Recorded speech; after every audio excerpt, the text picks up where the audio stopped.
I think Pete laid out a pretty good case that kinetically we're doing a reasonable, if not B plus to A minus job of going after military targets. But I would argue the military effects of what we're doing um, aren't going to be able to resolve the governance issue going forward. So do you want to, here it comes.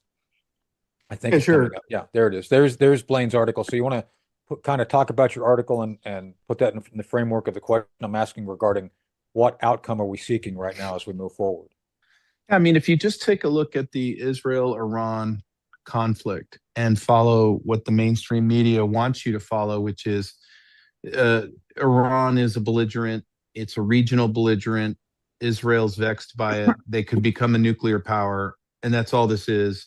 It's in a silo all by itself. Yeah, Well, then you'd be buying off on the biggest bunch of BS ever. yep, That's not what's going on here. And what I argue in my article is that Iran Israel is but a battlefield in a global war. I don't need to call it World War III or World War IV because scholars and academics will get into the history of it and they'll just be nerds and they'll talk about meaningless crap. So I call it World War Next, and we're in it, and it's a fifth generation warfare. And this is but a battlefield, and the tentacles from Iran go globally yeah, in ways with the cascading and second and third order effects that are very hard to understand.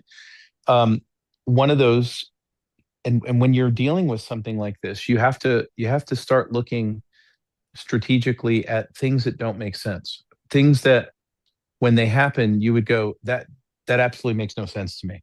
yeah, One of those in this war is where in the first 12 hours, where it's going swimmingly well. I mean, I guess we did double the ordinance that we did in shock and awe with Iraq, which is just quite something. Um, but but the big deal is here comes our special relationship, very special, in fact, where Keir Starmer, Lord Starmer, says we can't use Diego Garcia. Now that lasts a whole 12 hours before President Trump calls him up and says, "Why don't you go ahead and shoot down a C-17 and see what we do to you?" So then he gets reversed, but he starts saying things that don't make sense. Well, wait a minute. Then we get to the place where, oil markets are in trouble. Okay, Admiral Cooper's got a solution for that. Let's just end the Iranian Navy. And our beautiful United States Navy wipes them out, takes them out. There's nothing left of them. But not before the Iranians can get off a missile shot on a tanker. Wait, upon further investigation, it turns out to be their tanker that was yeah. sitting on the south side of the straits, just at anchor filled with a bunch of gasoline and incendiaries ready to go up.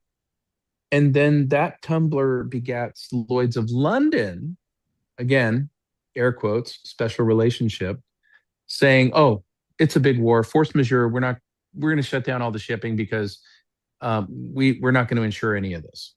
President Trump sees this. He sees them both. And he takes action by saying, "That's cool. We'll insure it. We're the United States. We'll make back a little money on this war we're spending money on for the premiums. We'll even get some escorts going." Well, nothing really happens. The straits are mostly still closed. Why is that? Because Lloyd's of London is one of the biggest racket mafia Exactly. organizations this planet has ever known. And they have called winners and losers and used that as a predatory choke point on American commerce with our no less than our supply chains.